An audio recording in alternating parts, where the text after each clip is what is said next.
My name is Dawn Bunch. I was born in 1964 and grew up in Southern California. I identify myself as Caucasian with German descent.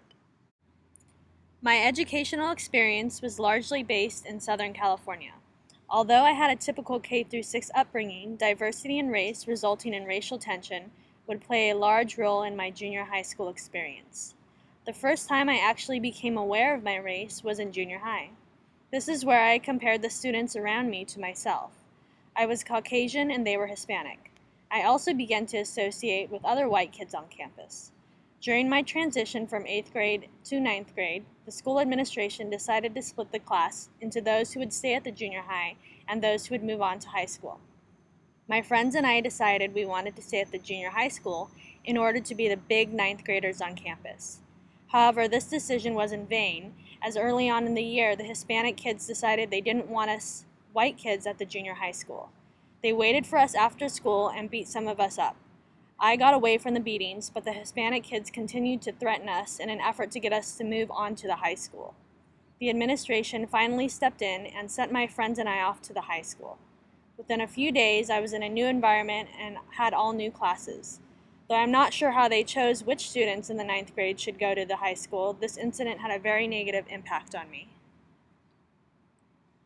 The Los Angeles Unified School District reported today that the white student population is almost 20,000 under last year's total.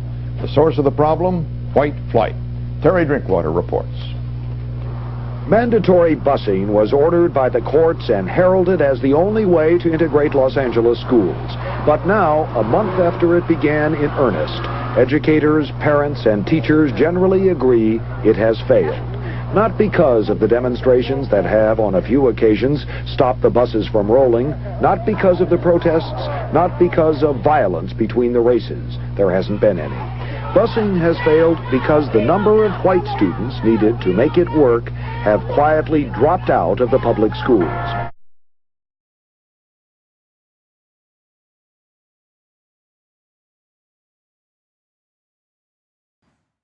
Hi, my name is Rosa. I am 45 years old. I consider myself Hispanic. In the 1980s, I went to a high school that was predominantly white in Southern California. I was the first one in my family to graduate from college. When I graduated from high school, I went directly to a community college. During high school, I never had any counselor or mentor that talked to me about college. My mother had a sixth grade education, thus she was not able to guide me or motivate me to go to college. The only option that I saw was enrolling at a community college. So I enrolled at East Los Angeles Community College, but I failed all my classes. The following semester, I enrolled at Rio Hondo Community College because I thought that my failure was due to the college environment at East Los Angeles. However, I also failed all my classes at Rio Hondo. So I decided that college was not for me and I dropped out. Now that I reflect back on my educational experiences, I think my failure was due to the lack of student services on colleges. I never felt welcome or supported. Educational access was there, but not retention programs.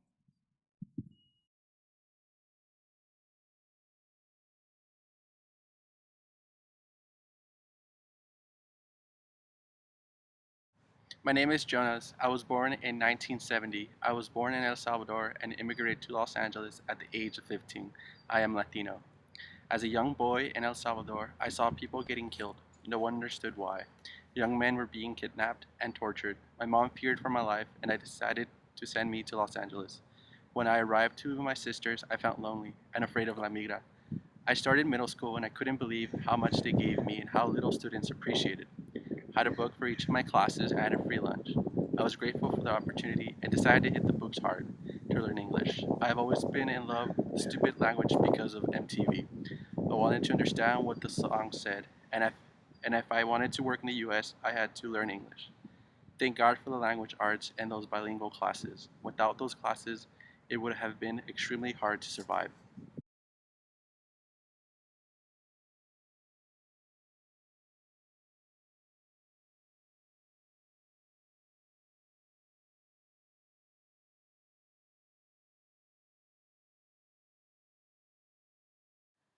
My name is Joy, and I grew up in Costa Mesa.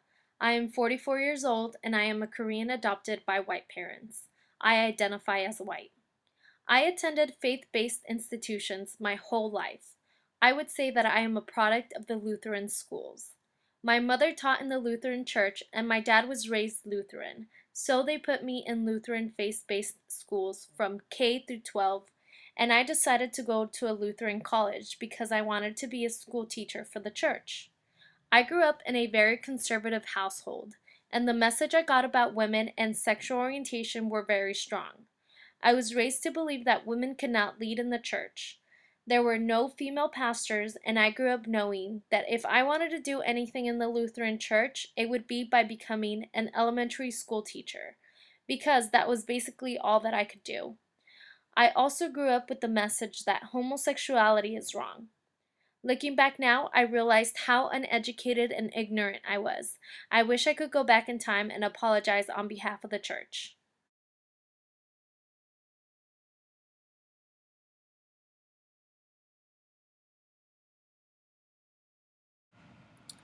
My name is Maria. I'm a 45-year-old Hispanic woman. I was born in Mexico and I immigrated to the United States with my parents when I was a few months old. I was raised in Santa Ana, California, where I attended elementary through high school. Santa Ana was a primarily Hispanic working-class community. I never felt segregated, discriminated, or marginalized during my educational experiences from kindergarten to high school. I was never a fan of school. I always saw school as something you had to do. I mean, you are raised knowing that you need to go to school because that is the thing to do. My parents never taught me otherwise. They always told me that all I needed to do was get through high school and find a job or get married. They never talked to me about other options such as college. My high school didn't help either, as their courses placed a high emphasis on vocational education courses that were supposed to prepare us for working class jobs. Through my completion of vocational courses, I found my interest for business administration. As a result, I never went to college, and instead, I opted for an administrative assistant position. I wish I had known what I know now about the importance of higher education.